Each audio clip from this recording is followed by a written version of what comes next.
Hi everyone, कैसे हैं आप लोग। आई होप आप लोग अच्छे होंगे। जैसा कि आप लोग जानते हैं कि जवाहर नवोदय विद्यालय क्लास 6 का जो एग्ज़ाम बहुत नज़दीक आ गया है। 18 जनवरी को एग्ज़ाम आ गया होने वाला है। तो आई होप आप लोग अच्छे से प्रिपरेशन कर रहे होंगे।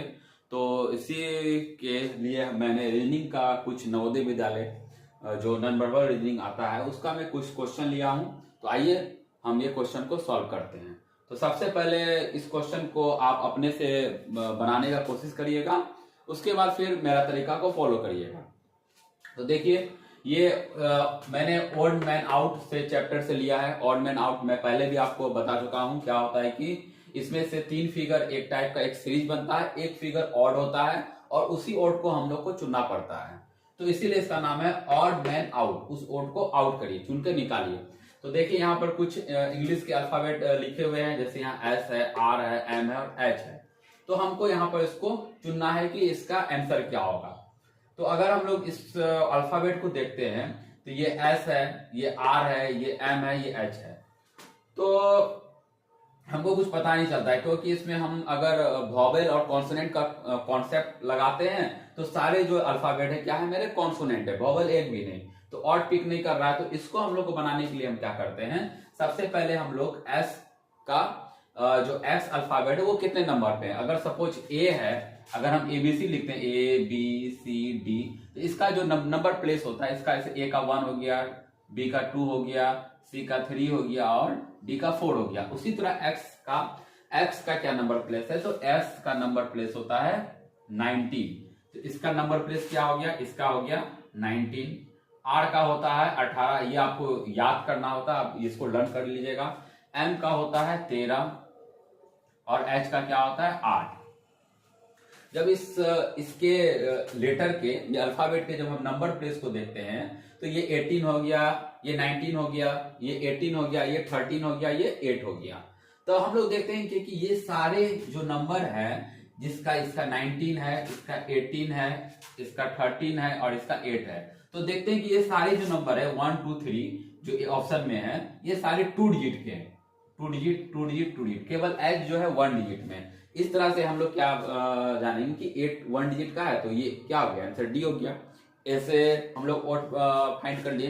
एक तरीका और है कि हम लोग देखते हैं क्या कि ये किसी का ना तो स्क्वायर है 19, ना किसी का क्यूब है। 18 में किसी का स्क्वायर और क्यूब नहीं है, 13 में नहीं, पर 8 है। 8 किसका क्यूब है, 2 का क्यूब है। 2 का क्यूब क्या होता है, 8 होता है। तो इस तरह से भी क्या होगा कि ये एक क्यूब के फॉर्मेट में है इसका, बाकी किसी क्यूब या स्क्वायर के फॉर्मेट में, आंसर क्या होगा डी। तो इस तरह से हम लोग पिक करते हैं।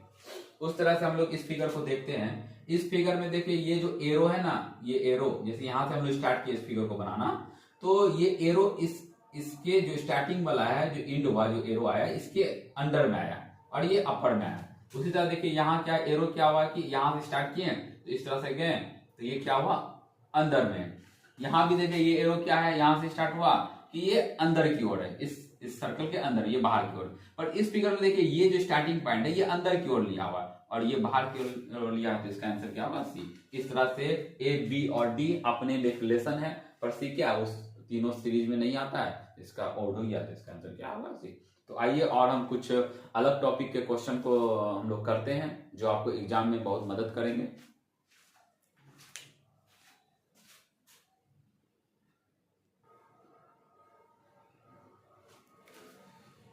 तो आइए हम लोग दूसरा क्वेश्चन को देखते हैं। दूसरा क्वेश्चन एनालॉजी से है। एनालॉजी क्या होता है, ये इसमें क्या होता है कि फिगर ए से फिगर बी में जो चेंजिंग हुआ है वही फिगर सी से फिगर डी में, यानी जो आंसर में वही चेंजिंग करके हमको निकालना पड़ता है। तो देखिए यहाँ पर क्या, यहाँ पर स्क्वायर है। जब हम ये क्वेश्चन को देखते हैं ये स्क्वायर है, ठीक है। तो फिर इसमें क्या चेंज हुआ, स्क्वायर के ये सारे जो ये लाइन इस कॉर्नर को टच किया, ये लाइन इस कॉर्नर को टच किया, यानी ये स्क्वायर के सारे लाइन क्या है, ये लाइन एक कॉर्नर सब कॉर्नर एक दूसरे से टच कर रहे हैं। उसी तरह यहाँ पर क्या है, यहाँ पर क्या है 5 फिगर पेंटागोन है। तो यहाँ पर क्या होगा, पहले तो पेंटागोन बनेगा, तो पेंटागोन हम लोग यहाँ पर बना देते हैं इस टाइप से। अब क्या होगा कि सारे जो इसमें जो कॉर्नर साइड है वो टच करेंगे। तो सबसे पहले देखिए क्या होगा कि ये कॉर्नर यहाँ टच होगा इस टाइप से, फिर ये कॉर्नर इस टाइप से ऐसे टच होगा इस कॉर्नर से, फिर ये कॉर्नर इस टाइप से टच करेगा, ये स्ट्रेट लाइन होगा इस टाइप से, ठीक है, ये टच होगा। फिर ये कॉर्नर, यहाँ भी कॉर्नर बनना है तो ये कॉर्नर फिर यहाँ ऐसे टच होगा, फिर ये कॉर्नर यहाँ ऐसे टच होगा, तो कुछ इस टाइप का फिगर बनेगा। तो ये फिगर आपको 4 ऑप्शन दिए रहेंगे, तो वो ऑप्शन में से ये फिगर को पिक करना है, चुनना है, तो ये हो गया मेरा आंसर। अब ये पेपर फोल्डिंग और अनफोल्डिंग, इसमें क्या होता है कि पेपर को, जैसे ये जो एरो का डायरेक्शन बता रहा है कि ये पार्ट को, ये पोर्शन को इसमें फोल्ड किया गया, फिर ये वाला पार्ट को क्या हो गया, ये पूरे पार्ट को इसमें फोल्ड किया, तो फोल्ड करने के बाद ये फोल्डेड पार्ट है, फिर ये वाला पार्ट को इसमें फोल्ड कर दिया, और फोल्ड करने के बाद ये सर्कल देख रहे हैं, इस 3 सर्कल को पंच किया गया। अब जब ये पूरे पेपर को जब हम लोग ओपन करेंगे तो ये ऑप्शन है, ये option A, option B, option C और ऑप्शन डी में कौन सा ओपन करने के बाद कौन सा कैसा डायग्राम बनेगा, ये हमको आंसर फिगर से चुनना पड़ेगा। तो होता क्या है कि paper cutting, paper folding unfolding में बनाने का सबसे बेहतरीन ट्रिक है कि लास्ट जो फोल्ड पंच किया हुआ होता है वो हमको आंसर में ढूंढना पड़ता है। तो देखिए ऊपर में 3 है, तो पहले हमको इस साइड में, इस कॉर्नर में, देखिए यहाँ 3 है, तो इस कॉर्नर में देखिए कहां पर 3 सेम टू सेम बना हुआ है, तो देखिए कहां बना हुआ है, तो देखिए इसमें 1 2 3 है, ठीक है, ये थोड़ा सा ऊपर साइड में होता है पर नीचे साइड में, चलिए ये हो सकता है, देखिए यहाँ भी है, पर ये देखिए यहाँ पर नहीं है, इस कॉर्नर पे होना चाहिए, हम क्या बोलते हैं, इसी कॉर्नर बनना चाहिए, ये होगा, तो इस कॉर्नर में बनना चाहिए, ये नहीं, ये एलिमिनेट हो गया, और यहाँ पर 1 2 3 है, ठीक है। उसके बाद देखिए ये पंच हुआ बीच में, तो फिर ये पूरा पार्ट इस पे है कवर, और यहाँ पंच क्या होता है, ये जो ओपन होगा तो सेम टू सेम इसका मिरर इमेज बनेगा, यहाँ भी क्या होगा 1 2 3 इस टाइप से बनेगा, और ये वाला पार्ट पंच यहाँ हुआ है तो ये वाला पार्ट क्या यहाँ तक ही रहेगा, और ये वाला पार्ट यहाँ तक रहेगा, इधर तो कुछ जाएगा नहीं, तो ये दोनों पार्ट में कोई सर्कल वगैरह नहीं होगा, तो ऐसा फिगर बनेगा। देखिए ऐसा किसमें है, इसमें तो नहीं है, ये एलिमिनेट हो गया, ये भी एलिमिनेट हो गया, ऑप्शन क्या है इसका आंसर हो गया, ठीक। तो पेपर इसको पेपर कटिंग फोल्डिंग या पेपर फोल्ड और अनफोल्ड भी बोलते हैं। तो इस टाइप में हम लोग लास्ट जहां पर पंच करते हैं या काटते हैं उसको पहले हम लोग ऑप्शन में ढूंढते हैं। सबसे पहले 2-3 उसमें क्या होता है, 2 ऑप्शन इजीली एलिमिनेट हो जाता है, और 2 ऑप्शन रहता है उसमें से हम लोग आसानी से आंसर को पिक कर लेते हैं। तो आइए कुछ और क्वेश्चन को हम लोग करते हैं।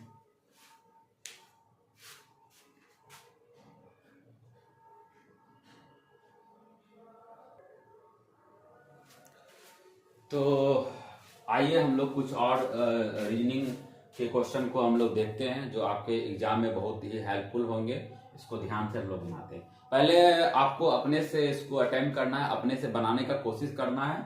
वीडियो को रोककर आप एक बार अपने से बनाइए। देखिए यहाँ पर प्रॉब्लम फिगर है और यहाँ पर ये आंसर फिगर है, तो देखिए कौन सा आंसर आपको ये पाएगा। तो आई होप आप लोग कोशिश किए होंगे। तो देखिए इसमें क्या हो रहा है कि ये जो है, ये जो साइड है तो इसका ये वाला पोर्शन क्या हो रहा है, इसमें मोड़कर इसमें फोल्ड कर दिया। तो देखिए ये पोर्शन में फोल्ड हो गया, फिर इधर का ये पोर्शन जो है फिर ये फोल्ड हो गया। तो फोल्ड होने के बाद क्या हुआ, ये पोर्शन और ये पोर्शन क्या हुआ, इसमें फोल्ड हो गया। उसके बाद यहाँ पर इस तरह से इसको कट निकला, ठीक है। तो देखिए ये पोर्शन जो फोल्ड होगा, तो देखिएगा दोस्तों ये इस टाइप से कुछ फोल्ड होगा यहाँ पर, और यहाँ पर जो है ये फिगर थोड़ा सा एग्जैक्ट नहीं बना, ये थोड़ा सा और ये बड़ा होगा। तो ये वाला पोर्शन जो है ना ये इस टाइप से फोल्ड होगा इसमें। तो यहाँ पर फोल्ड होगा तो क्या होगा, जब ये ओपन होगा तो एक सर्कल यहाँ भी क्रिएट होगा, एक सर्कल यहाँ भी क्रिएट होगा, तो कुछ इस टाइप का फोटो बनेगा। और ये क्या कॉनिकल शेप यहाँ पर रहेगा ही। तो देखिए हम लोग को इस टाइप का फोटो कहाँ मिल रहा है, देखिए यहाँ पर तो 3 नहीं बनेगा, 2 बनेगा। देखिए यहाँ पर हम लोग को 1 2 3 दे दिया है, ये तो एलिमिनेट हो गया। ये हाँ ये बन सकता है, ये होगा, ये तो इस टाइप का डायग्राम नहीं, कोई इसी स्टेट में बनेगा, ये तो कैंसिल हो गया। अब ये दोनों में हमको आंसर ढूंढना है। तो देखिए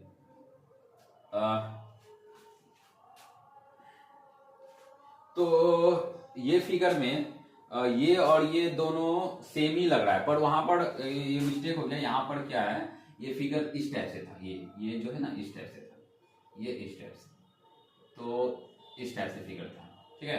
तो देखिए होता क्या है कि ये कोनिकल शेप है, और यहाँ पर ये जो ओपन होगा तो ये कोनिकल शेप में बनेगा, पर यहाँ पर क्या है, ये कोनिकल शेप नहीं है, ये इस टाइप का फिगर इस टाइप से, तो ये कोनिकल शेप नहीं है। पर यहाँ पर क्या फोटो बनेगा, यहाँ पर एक सर्कल, यहाँ पे 2 सर्कल, यहाँ भी 2 सर्कल, देखिए यहाँ पे 2 सर्कल है, ठीक है ना।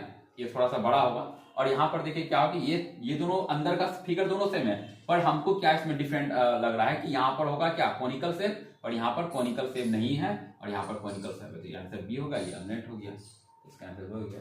तो इस तरह से हम लोग इसको पिक करेंगे। तो अगर दोस्तों अगर आपको ये वीडियो अच्छा लगा होगा, समझ में आएगा, तो वीडियो को जरूर मेरे लाइक करेगा, मेरे चैनल को सब्सक्राइब करेगा। और अभी नवोदय विद्यालय का 18 जनवरी को एग्जाम है, 18 जनवरी को मैं नवोदय का रीजनिंग मैथ करवाऊंगा। 18 जनवरी के बाद आप लोग जानते हैं कि सैनिक स्कूल का जो क्लास 6 और क्लास 9 का है वो फॉर्म भरने का जो लास्ट डेट है वो 13 जनवरी है। 13 जनवरी तक आप लोग सब फॉर्म फिल कर लीजिएगा। उसके बाद में 18 जनवरी के बाद से मैं सैनिक स्कूल का जो रीजनिंग का जो क्वेश्चन है और मैथ का क्वेश्चन मैं करवाऊंगा। सैनिक स्कूल का जो रीजनिंग होता है वो नवोदय विद्यालय के रीजनिंग से बहुत ही अलग होते हैं। उसमें बहुत सारे टॉपिक होते हैं, जैसे ब्लड रिएक्शन हुआ, कोडिंग डिकोडिंग हुआ, डायरेक्शन हुआ, ठीक है, बहुत अच्छा उसमें होता है, अच्छा कंटेंट होता है, तो मैं उसका रीजनिंग करवाऊंगा। तो आप 18 जनवरी से मैं सैनिक का और 18 जनवरी तक मैं नवोदय विद्यालय का ही रीजनिंग मैथ का करवाऊंगा। अगर आप चाहते हैं कि इसको और अच्छे से करें तो आप मेरे सारे रीजनिंग और मैथ का वीडियो को देख सकते हैं, जो मैं प्ले लिस्ट में रीजनिंग और मैथ कॉलम बना के दे दिया हूँ, तो इससे आपको एग्जाम में मदद मिलेगी। Thank you.